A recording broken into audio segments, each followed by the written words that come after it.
Hello there. While I'm baking out in the sun, I thought I would say a little bit about Am I Doing Baking? Tell my first so called ghost story. I'm pretty sure I had some when I was little, but I don't really remember anything. So, let's say when I first got married to my ex husband, my first one, um, there came I think it was a few months after we got married, maybe in November of '89. We went to first day, he was a German. We went to stay with his parents who were teaching at that time in a school in La Paz, Bolivia. Yee-hoo. Now, it was a very, very fascinating place, and actually one of the first places that I started to wake up, so-called awaken. I mean, I was my sister and I were awakened when we were younger, but we kind of got that scared out of us. And so this was my first really adult awakening. I always knew that my husband had believed in, things that my parents always said were not right. So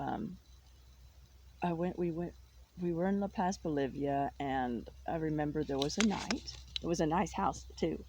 Um, it was like one of those split level, like it had like three levels, but it was like a split level house. And had the room right by the door on the first floor, um, and I was there alone one night because at that time I think my husband had some kind of a um, computer class he was taking or something, and his parents were gone because they were on. I think they were in a Rama meeting, a spiritual meeting, and somewhere else. And the maid, she was out. They had a little living quarters for her, but it was outside in another building. So, well, it was still attached. But anyway, um, not meaning to digress there.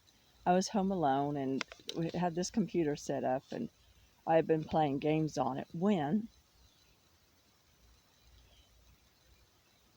I felt like, I mean, and I guess unless you have been through it, you could only just, it was a feeling really cold, but also when you know someone's there, you were being watched. And I just knew what it was. And I was thinking, oh my God. I was so petrified I couldn't even move. I didn't want to turn around. um, it finally went away, and I jumped into bed. The bed had covered up my head. I think I cried a little.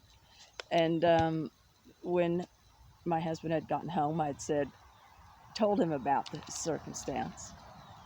We went to sleep, and the next day we told his parents about it because they believe in all those kinds of things anyway. Then his parents said, "Well, actually, the guy who lived in the house before us committed suicide here." And I was thinking, oh, well, that must have been probably who it was.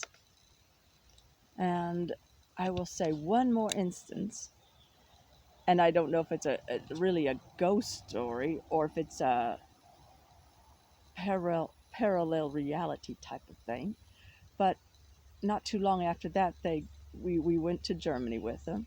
We moved to Germany. They moved to Germany. They got their first house, which is the house they're living in now.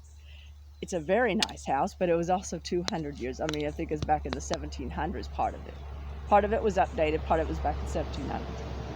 The first time we're staying there, we come in, and because we were in another place, we come to visit his parents. I was tired, so I went to bed. He was out there talking with his parents late. And it wasn't long after I got into bed, and I was in just a relaxed mode, had my eyes closed, and all of a sudden, um, there was this portal that opened up. I mean, and it got bigger and bigger until it swallowed the whole room. And I saw a blonde, tall blonde, I think he was tall, blonde guy, man coming my way, and I could tell he saw me. And could see that we were in a barn or stable, and he had a limp, and he was coming closer. And I thought, oh my God, this guy's trying to come to me. And I'm trying not to look at him, but it's really hard not to look at him. Finally, I just, you know, closed myself off, and all of a sudden, I felt a movement, and I knew I got attacked by him. I must have passed out. The next morning, I told my husband about it. Come to find out, that part we were staying in was a stable back in the 1800s. So, but now they got the house all cleaned up, and no such things usually come. There's so many stories about that, and that house that we had built right next to their house. I could go on and on, but anyway, that is my story for now. Over and out.